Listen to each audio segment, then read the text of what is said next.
Welcome everyone. In this tutorial we're going to take a look at John Denver's Country Roads.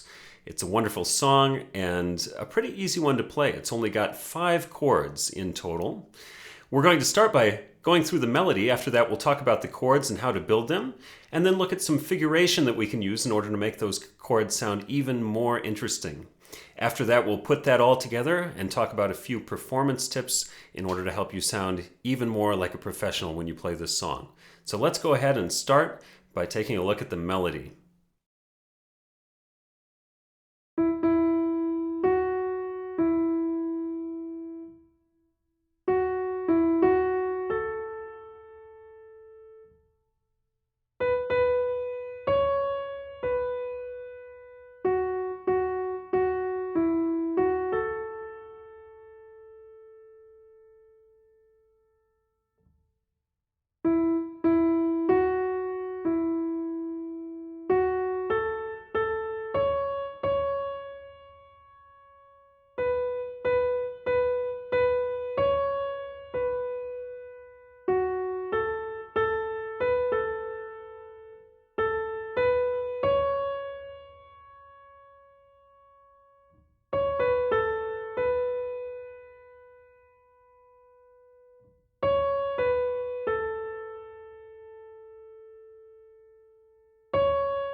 Now that we've got the melody of Country Roads, let's take a look at the chords.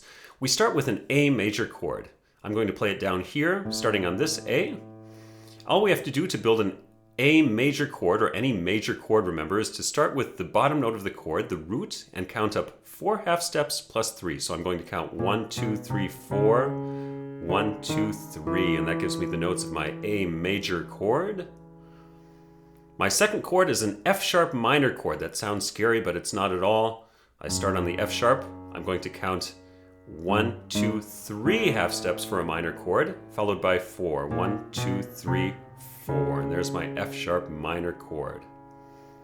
The third chord I need in this piece is an E major chord. So starting on my E, I start here.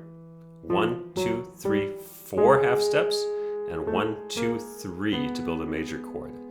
So that one has a black key in the middle, as does D major. If I start on a D and count up 1, 2, 3, 4 half steps plus 1, 2, 3, that gives me my D major chord. And finally at the end, the G major chord. So G, if I start on G, 1, 2, 3, 4 half steps, 1, 2, 3 half steps gives me my G major chord. So putting that all together, we have again A major. Let's play our F sharp minor up here this time. E major, D major, and a little later on in the piece we'll also have a G major chord.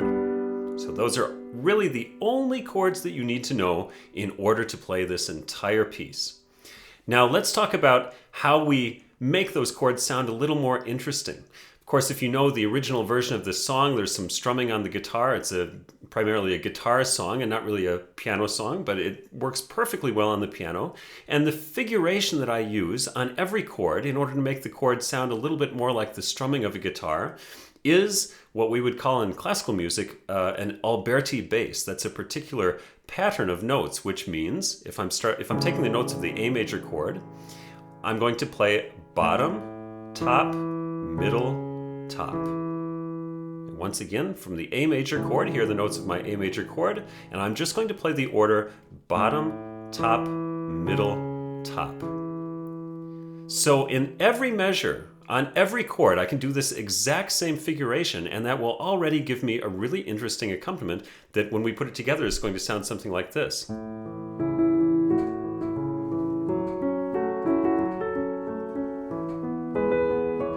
And so forth. Works perfectly well for this song. So again, A major, bottom, top, middle, top. On the F sharp minor, here's the notes of my F sharp minor, and I'm going to use bottom, top, middle, top as well. Same thing on E, bottom, top, middle, top. D major, bottom, top, middle, top. And when I get to G major, bottom, top, middle, top.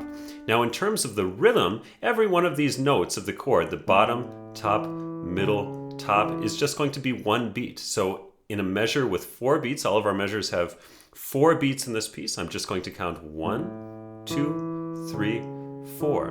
Now it takes a little practice to get that coordination going with the right hand and with the melody in the right hand as well, but that's all I need to do in order to really create an interesting accompaniment for this piece. So now let's put that all together and play the melody and the accompaniment at the same time. Here we go.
Let's talk about a few tips to help you sound even better when playing this piece.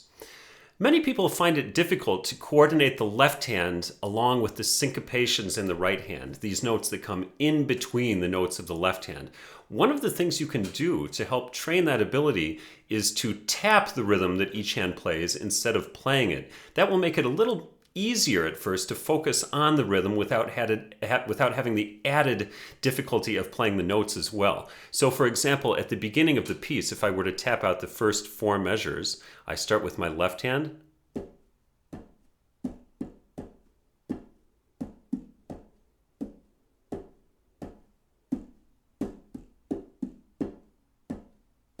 and remember that my left hand throughout is like a metronome. It's always playing quarter notes, so it should never change.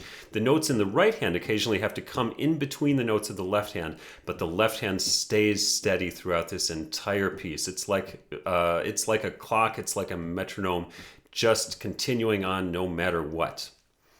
One of the things you can do to make this sound even more musical with the accompaniment in the left hand is to create a little emphasis on the first beat of the measure. So rather than playing all of these notes equally strong, you can do a little. You hear how I'm emphasizing the first beat, 1, 1, 1. And that will make it flow much better than if you're really hammering away at every note. And on top of that, of course, try to have the melody really be in the foreground and the left hand more in the background of the song, except for the first notes of the left hand, as I mentioned. So when we put that together, we get a sound like this.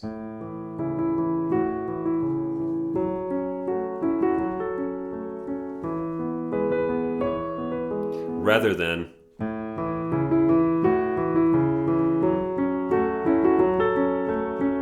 so forth. Listen carefully to the pedal. All you really have to do is lift up the pedal on every new chord symbol. And occasionally, because some of the chords last for a couple measures, it can start to sound a little bit blurry even when you're playing only one chord. So the best advice there is to just listen carefully, and if you get the sense that the notes are starting to blur together too much, just go ahead and lift up the pedal and push it right back down again. That'll clear out all of those old harmonies and the old notes and sort of refresh the sound. So in the places like, for example, even at the beginning of the piece, when I have 2 measures of A, it might work to keep the pedal held down through all of that, but depending on the hall and depending on the piano and so forth, you might need to, here in the second measure, for example, lift the pedal up. I'll do that once again. Pedal up, down. And that will create a little cleaner sound than if I keep it held down through the entire first 2 measures. I hope you enjoy working on this wonderful piece, Country Roads of John Denver, and let me know if you have any questions. Hope you enjoy it, and I'll see you in the next piece.